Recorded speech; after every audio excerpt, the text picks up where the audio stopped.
레히라는 유대인이 있었습니다. 그는 2차 세계대전 때 가족들과 함께 죽음의 수용소로 보내졌습니다. 그는 수용소에서 가족들이 죽어가는 모습을 지켜봐야만 했습니다. 그러면서 어떻게 하면 이 끔찍한 곳을 탈출할 수 있을까 늘 그 생각을 했습니다. 그리고 이런 이야기를 기회 있을 때마다 다른 사람들에게 했습니다.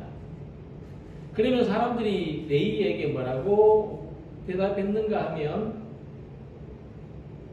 탈출은 절대로 불가능하다. 죽어서 나가지 않는 이상 여기서는 절대로 나갈 수 없다. 그냥 열심히 일하면서 살아남게 해달라고 기도하는 길밖에 없다. 이렇게 말했습니다. 하지만 그는 다른 질문을 가지고 살았습니다. 어떻게 하면 여기서 안 다치고 살아남을 수 있을까를 물어보는 것이 아니라 어떻게 하면 여기서 탈출할 수 있을까를 물어보면서 살았습니다. 그러던 어느 날 그는 가스실에서 죽은 수많은 시체들을 트럭에 옮겨 싣는 모습을 보았습니다. 그것을 지켜보던 그는 사람들이 없는 틈을 타서 은밀히 트럭에 올라타고는 시체들 속으로 몸을 숨겼습니다. 드디어 트럭에서 시동을 거는 소리가 들렸고 트럭이 움직이기 시작했습니다. 시체들과 함께 구덩이에 던져진 레히는 모두가 잠든 한밤중까지 기다렸다가 40km를 달려서 결국 자유를 찾았습니다. 이것은 실제로 있었던 이야기입니다. 이 레히의 이야기를 바탕으로 이 라빈스라는 사람이 책을 썼습니다. 당신 안에 있는 거인을 깨우라. 우리 안에 우리가 생각할 수 없을 만큼 큰 사람이 우리 속에 있습니다. 이 사람을 어떻게 깨우느냐? 우리 속에 있는 이 큰 사람이 어떻게 깨어나게 하느냐? 질문이 바뀌면 대답이 바뀌고 대답이 바뀌면 삶이 바뀐다는 겁니다. 우리는 하루에도 수십 번씩이나 자기 자신에게 질문을 하면서 사는데 나는 왜 이렇게 슬픈가? 나는 왜 이렇게 우울한가? 나는 왜 절망적인가? 나는 왜 안 되는가? 하는 비관적인 생각, 우울한 감정, 답이 없는 질문에 빠져들지 말고 오히려 질문을 바꾸어서 나는 어떻게 하면 행복할 수 있을까? 행복해지기 위해서 나는 무엇을 할 수 있을까? 나는 오늘의 이 무기력함, 이 우울함을 극복하기 위해서 어떻게 해야 될까? 꾸준히 질문하라고 말합니다. 질문을 바꾸면 감정을 변화시키고 행동을 변화시키고 삶을 변화시킬 수 있다고 말했습니다. 우리가 하는 모든 행동은 우리의 생각에서 나오기 때문에 훌륭한 질문이 훌륭한 인생을 만든다고 말했습니다. 신앙생활을 하면서도 자기에게 던지는 질문이 대단히 중요합니다. 그래서 욥기를 보면은 욥이 고난 가운데서도 놓치지 않았던 두 가지가 있었습니다. 그 두 가지가 뭐냐 하면은 하나는 하나님께 질문하는 거고 다른 하나는 자기 자신에게 질문하는 겁니다.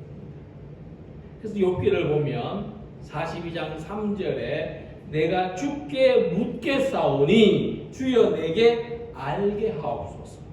욥은 자기의 이 고난의 원인, 내가 왜 이런 고난을 겪어야 하며 이 속에 담긴 하나님의 뜻이 무엇인가를 끊임없이 질문했습니다.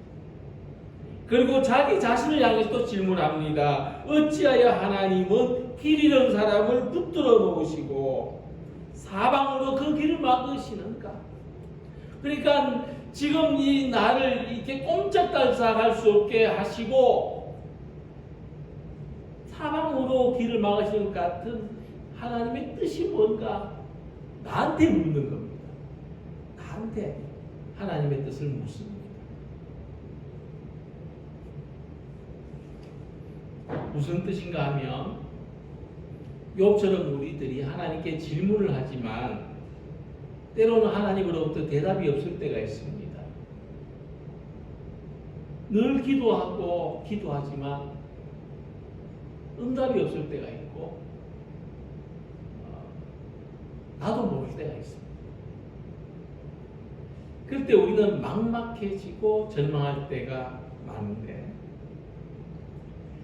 근데 우리가 질문하는데도 하나님의 대답이 없는 것은 그 대답이 이미 우리에게 있기 때문이다.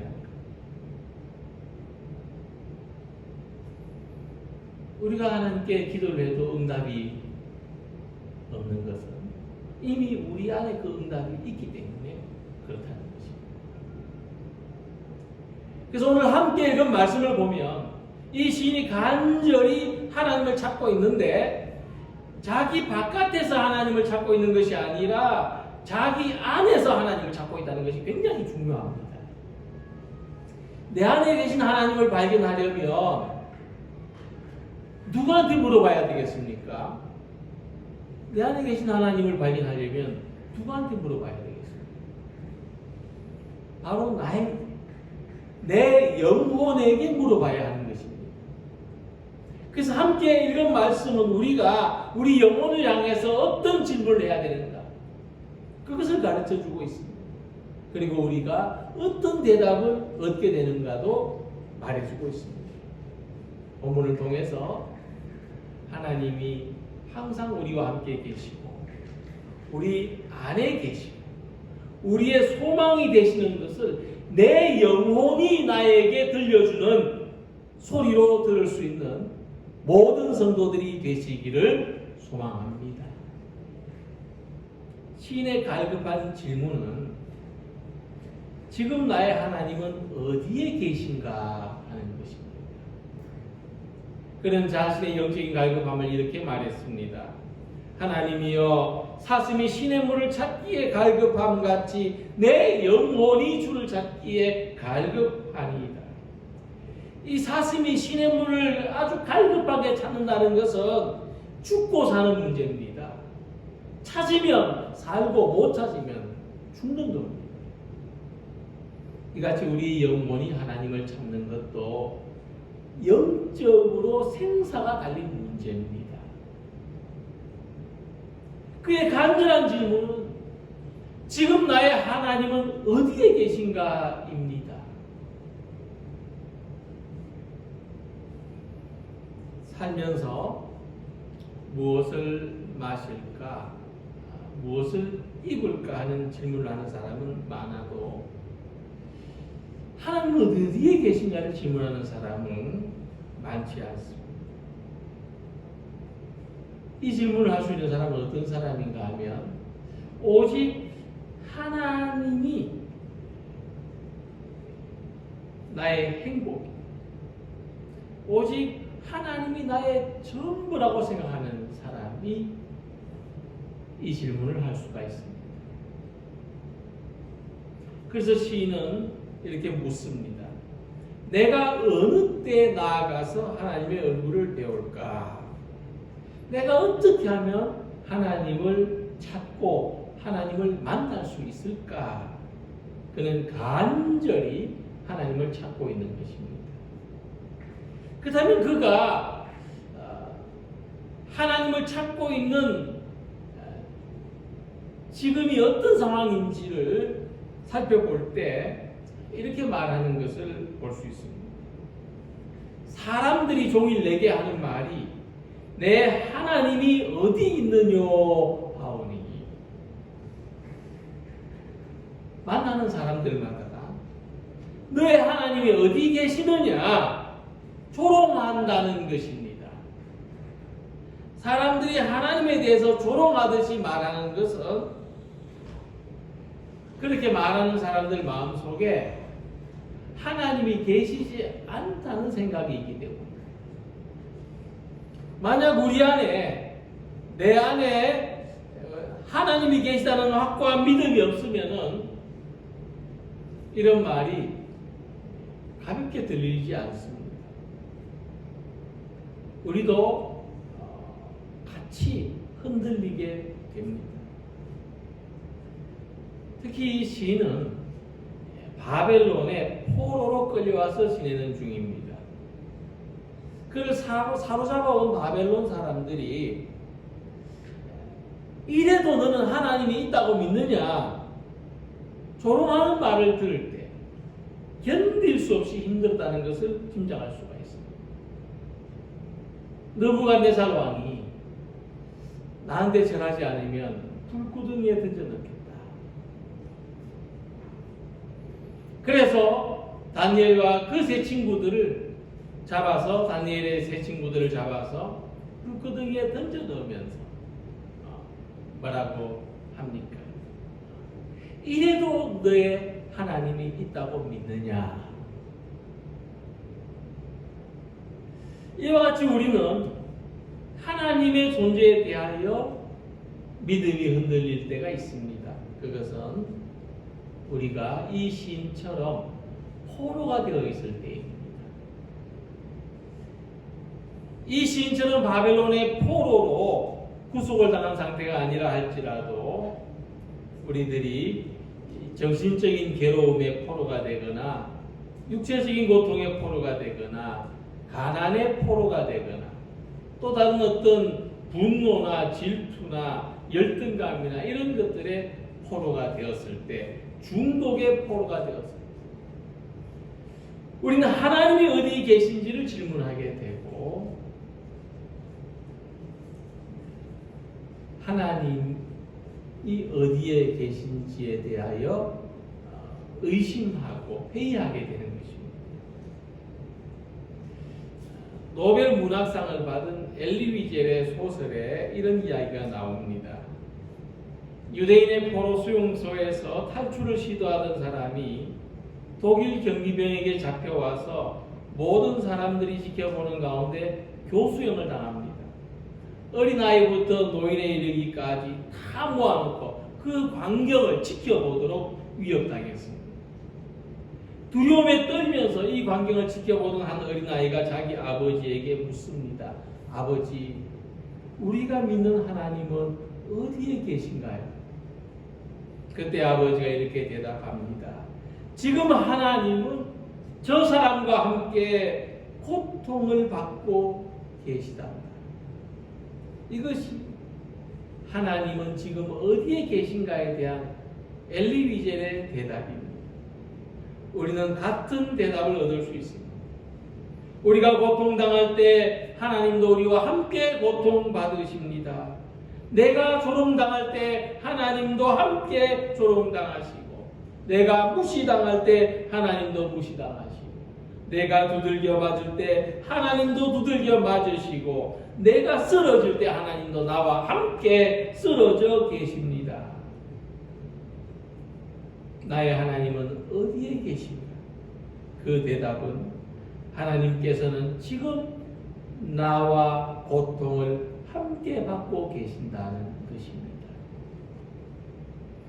하나님이 나와 함께 고통을 받으시는 것은 하나님이 약하시기 때문인가? 그렇지 않습니다. 하나님은 강하시고 하나님은 구원자이십니다. 그럼에도 불구하고 약하신 하나님이 왜 나와 함께 고통을 받으시는가? 우리는 이 대답을 예수님의 사람 되심에서 찾을 수가 있고 예수님의 고난 받으심에서 찾을 수가 있습니다. 그것은 우리를 구원하시기 위해서입니다. 하나님은 고통받은 우리 안에서 역사하시고 쓰러진 우리 안에서 일하십니다. 우리를 이 고통에서 건져주시고 이 두려움에서 지켜주시고 구원하시기 위하여 고통받은 우리와 함께 계신 것입니다. 그러므로 언제든지 어느 때든지 우리를 도우시고 우리를 구원하시는 하나님을 믿고 의지하는 성도 여러분들이 되시기를 소망합니다.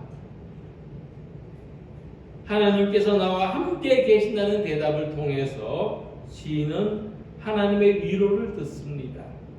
내 영혼아 불안하거나 낙심하지 말라고 하는 것입니다.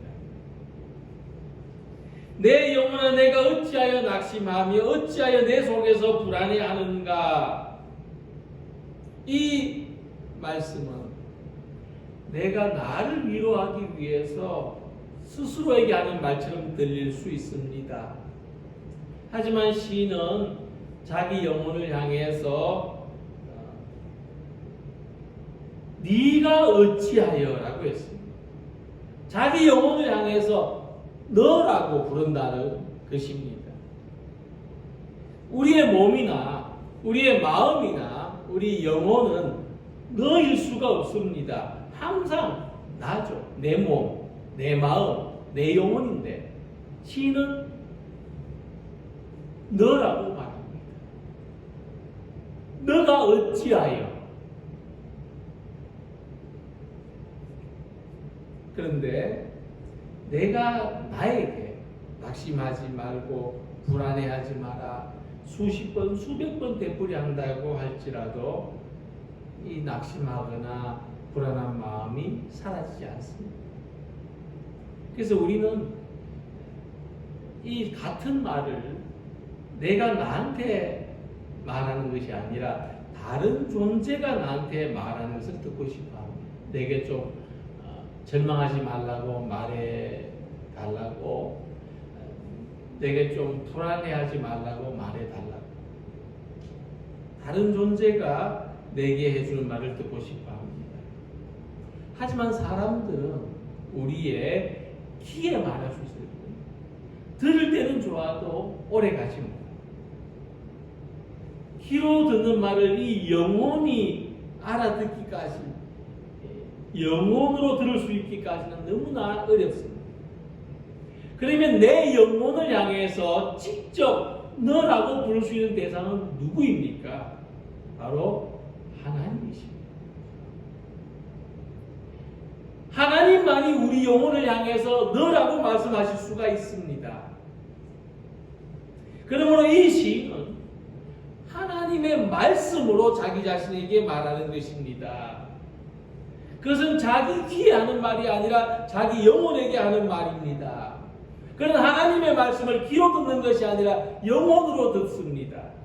히브리서 4장 12절에 하나님 말씀은 살아있고 활력이 있어 좌우에 날선 어떤 검보다도 예리하여 혼과 영과 및 관절과 골수를 찔러 쪼개기까지 하며 또 마음의 생각과 뜻을 판단하신다고 했습니다. 하나님 말씀은 귀로 듣는 말씀이 아닙니다. 우리 영혼으로 듣습니다. 우리 영혼을 울리는 말씀입니다. 귀가 잘 들리지 않는 분도 영혼으로 하나님 말씀을 듣기에 은혜 받을 수가 있습니다. 귀는 아주 잘 들리는 사람도 영혼으로 말씀을 듣지 않기에 은혜를 받을 수 없습니다. 우리는 낙심하고 불안해하지 말라는 말씀을 귀로 듣는 것이 아니라 우리 영혼에 말씀하신 음성으로 들으시기를 바랍니다. 하나님은 낙심하고 불안해하지 말라고 말씀하시기 전에 어찌하여라고 2번이나 말씀합니다. 내가 지금 이래서는 안 된다. 네가 지금 이럴 수가 없다. 하는 말씀입니다. 절망과 불안에 사로잡혀서는 안 된다는 뜻이 아니라 사람은 이 절망과 불안을 느낄 수밖에 없다는 것을 아시는 하나님은 왜를 묻습니다. 왜냐고를 묻습니다. 왜 무엇 때문에 절망하느냐 불안하냐를 물으시는 겁니다. 그 말씀이 어찌하여.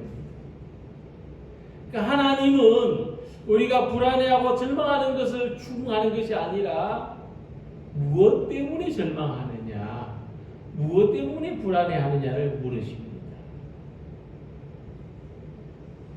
신이 자기 영혼을 향한 하나님의 말씀을 듣는 것처럼 우리는 절망과 불안으로부터 자기 자신을 분리시킬 필요가 있습니다. 우리가 어떤 어려움을 만나든지 어떤 고난을 만나든지 정신을 차리고 그것과 그 문제와 나를 분리시켜야 돼요. 신이 자기 영혼에게 너라고 부른 것은 그런 뜻입니다. 분리시키는 겁니다. 그래서 믿음은 우리의 약한 몸과 마음으로부터 분리되어서 우리 영혼이 하나님을 바라보는 것입니다. 키르케고르는, 유명한 철학자 키르케고르는 사람이 절망과 불안으로부터 스스로 분리되는 것을 뭐라고 말했냐면은 나로 존재하는 용기라고 했습니다. 나로 존재한다는 것은, 내가 나 스스로 존재한다는 것은 절망과 불안에 사로잡히지 않는 것, 어떤 문제에 사로잡히지 않는 것을 말합니다. 상황이나 환경에 지배당하지 않는 것입니다. 우리가 상황이나 환경에 지배당하지 않고 믿음으로 서는 것을 하나님 앞에 단독자가 되는 것이라 그렇게 말했습니다. 그래서 모든 절망과 불안 속에서도 믿음으로 설 수 있는 용기는, 하나님 앞에 설 수 있는 용기는 바로 믿음에서 나오는 것이고 하나님을 신뢰하면서 나오는 것입니다. 우리 모두가 하나님을 의지하여서 절망과 불안의 포로에서부터 해방되고 믿음의 용기로 굳게 서서 하나님의 위로와 평안을 누리며 살아가는 우리 모든 성도들이 되시기를 소망합니다. 이 시는 오직 하나님만이 우리의 유일한 소망이 되시는 것을 고백합니다. 너는 하나님께 소망을 두라. 그가 나타나 도우심으로 말미암아 내가 여전히 찬송하리로다 하고 했습니다. 시인은 과거의 추억을 돌아보고 있습니다. 과거의 자신은 믿음이 충만하여서 다른 사람들을 하나님의 집으로 인도하는 일에 앞장섰습니다. 아마도 이 시인은 레위 사람이거나 제사장이었을 가능성이 높습니다. 그에게는 하나님의 집에서 기쁨과 감사를 경험했던 기억이 있고 그 예배의 은혜와 그 충만함에 대한 감격이 있습니다. 근데 바벨론의 포로가 되어버린 지금 성전에 들어갈 수 있을지 없을지도 기약할 수 없습니다. 지난날에 믿음이 충만했던 그 영광을 생각해 보니 이제 자기 영혼은 힘을 잃고 아무것도 할 수 없는 초라함과 무기력함을 느낄 수밖에 없습니다. 하지만 시인은 절망 중에서도 희망을 발견합니다. 너는 하나님께 소망을 두라. 지금 하나님께 희망을 가지라 하는 대답을 들은 것입니다. 우리는 이 말씀에서 중요한 사실 한 가지를 발견할 수 있습니다. 하나님은 과거에만 소망이 되셨던 분이 아니라 지금 우리에게 지금 소망이 되신다는 겁니다. 믿음의 조상 아브라함과 이삭과 야곱이 만났던 하나님은 죽은 자의 하나님이 아니고 과거에 계셨던 하나님이 아니고 살아있는 자의 하나님, 지금 계시는 하나님이었습니다. 모세는 과거 조상들이 만났던 하나님을 만난 것이 아니라 지금 그들의 고통받는 소리를 들으시는 그 하나님을 만났습니다. 그는 하나님으로부터 너는 애굽에 가서 내 백성을 구원하라는 말씀을 들었습니다. 하나님은 지금 우리에게 소망이 되시는 하나님, 지금 우리가 겪고 있는 문제에 대답해 주시는 하나님이시며 우리는 이 하나님을 만나야 합니다. 소망은 미래적인 것이지만 그러나 소망은 현재를 살아가는 힘이 됩니다. 우리의 소망은 지금 우리 앞에 나타나신 하나님입니다. 지금 자기 앞에 계신 하나님을 발견하고 시인의 마음은 밝아집니다. 지금 내 앞에 하나님이 계신데 내가 왜 슬퍼하는가? 내가 왜 근심하는가? 내가 왜 절망하고 내가 왜 염려하는가? 그리고 새로운 마음을 가집니다. 내가 하나님께 소망을 두리라. 내가 여전히 하나님을 찬송합니다. 우리는 이 믿음을 가지고 오늘을 살아갈 수가 있습니다. 어제 절망스러웠고 불안했습니다. 오늘도 어제의 절망과 불안에서 완전히 벗어나지 못합니다. 그러나 지금 우리는 다시 한번 우리 앞에 하나님의 나타나심을 소망할 수가 있습니다. 다시 한번 하나님이 우리의 소망이신 것을 믿고 고백할 수가 있습니다. 특별히 지금 우리 앞에 계신 하나님, 이 하나님을 향해서 제가 가진 소망은 우리의 교회와 우리의 믿음 생활이 더 기쁘고 생기 있고 충만하게 되는 것입니다. 이 코로나의 시기에 우리가 많은 다른 행사를 할 수는 없어도 최소한 우리들이 만날 때 만난 만큼은 우리들이 함께 예배할 때 이 예배만큼은 기쁘고 생기 있고 충만하기를 원합니다. 그래서 우리 성도님들에게 이렇게 부탁합니다. 서로에게 기쁜 얼굴을 하시고 반가운 인사를 나누시고 코로나의 두려움 속에서도 매주 건강하게 만날 수 있는 것을 또 축하하고 격려하는 우리들의 만남이 되기를 소망합니다.